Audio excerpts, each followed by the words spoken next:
জুমার দিনে বেশি বেশি দোয়া করা, আল্লাহ রাব্বুল আলামিনের কাছে নিজেদের যে পাপ রাশি রয়েছে এই পাপ রাশি থেকে ক্ষমা প্রার্থনা করে তওবা করে আল্লাহর কাছে বেশি বেশি দোয়া করা, এবং আমাদের যে অভাব অনটন রয়েছে, যে সমস্যা রয়েছে, সমস্ত সমস্যা থেকে আল্লাহ রাব্বুল আলামিনের দরবারে দোয়া জারি রাখা। এবং বিশেষ করে জুমার দিনে প্রায় 45টা মতামত আছে যে জুমার দিন দোয়া কবুল হয়। তার ভিতর থেকে 2টা বর্ণনা খুবই সহিহ এবং এই 2টার উপরে অনেকগুলো বর্ণনা এসেছে।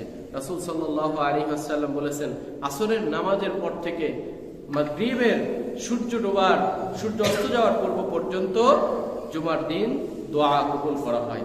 আল্লাহ রাসূল সাল্লাল্লাহু আলাইহি ওয়াসাল্লাম বলেছেন, ফিহি সাআতুন লা ইউআফিকুহা আবদুন মুসলিমুন, জুমার দিন এমন একটা সময় আছে যেই সময়টা একজন মুমিন মুসলিম বান্দা আল্লাহ রাব্বুল আলামিনের কাছে যা দোয়া করে, ইয়াসআলুল্লাহু শাইআন, যা কিছু আল্লাহর কাছে চায়, ইল্লা আতাহু ইয়াহু, ভালো যা কিছু চাই সেটা সাথে সাথে আল্লাহ রাব্বুল আলামিন কবুল করে নেন এবং সেই দোয়াটা কবুল করা হয়। বলেন সুবহানাল্লাহ। প্রিয় হাজিরিন, এই জন্য জুমার দিনে খুব বেশি বেশি দোয়া করা। আল্লাহ রাসূল আর বলেছেন, ইলতামিসুস সাআতাল্লাতী তুরজা ফি ইয়াউমিল জুমআ, তোমরা অনুসন্ধান করো, খোঁজো, ইলতামিসুস সাআতাল্লাতী তুরজা, এমন একটা সময় আছে যে সময় মানুষের কাঙ্ক্ষিত যা কিছু চাওয়া পাওয়া সেগুলো আল্লাহ রাব্বুল আলামিন কবুল করেন, ইয়াউমুল জুমআতি। আর সেই সময়টা হচ্ছে বাদাল আসরি ইলা গুয়ুবাতিশ শামস, সূর্য অস্ত যাওয়ার আগ থেকে আসরের শুরু থেকে সূর্য অস্ত যাওয়া পর্যন্ত এই সময়টার ভিতরে যদি দোয়া করা হয় সেই দোয়াটা আল্লাহ রাব্বুল আলামিন কবুল করেন।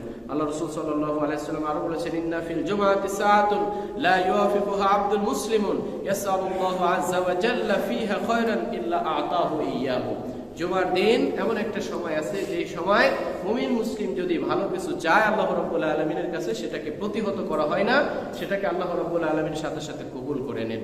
ইমাম সাহেব যখন খুতবার জন্য বসে যায় এবং খুতবা শুরু থেকে নামাজ শুরু করা পর্যন্ত একটা সময় আছে, এই সময়ের উপর একটা বর্ণনা এসেছে। আবি বুরদা ইবনে আবি মুসা আল-আশআরী রাদিয়াল্লাহু তাআলা আনহু থেকে বর্ণিত, এবং বুরদা ইবনে আবু মুসা আল-আশআরী রাদিয়াল্লাহু তাআলা আনহু বর্ণনা করেন, আমাকে আব্দুল্লাহ বিন উমর রাদিয়াল্লাহু তাআলা আনহু জিজ্ঞাসা করলেন, তুমি কি তোমার বাবাকে জুমার নামাজের স্পেশাল যে সময়টা, যে সময়ে দোয়া কবুল হয়, এই সময় সম্পর্কে তুমি কি কিছু জানো? তোমার বাবা কি তোমাকে কিছু বলেছে? সে বলল, হ্যাঁ অবশ্যই বলেছে। হিয়া মা বাইনা আই ইয়াজলিসাল ইমামু ইলা আন তুকজাস সালাত, সেই সময়টা হচ্ছে ইমাম সাহেব যখন মেম্বারে বসে আলোচনা শুরু থেকে এই সময় থেকে নামাজ পর্যন্ত যে সময়টা, এই সময়টার ভিতরে যদি কোনো বান্দা আল্লাহর কাছে কোনো কিছু চায় তো সাথে সাথে আল্লাহ রাব্বুল আলামিন সেটাকে কবুল করে নেন। প্রিয় হাজিরিন, এই জন্য জুমার দিন নাম্বার 1, আজকের জুমার যে আলোচনা করেছি, বেশি বেশি দরুদ পাঠ করতে হবে। নাম্বার 2, আল্লাহ রাব্বুল আলামিনের কাছে বেশি বেশি দোয়া করতে হবে। এই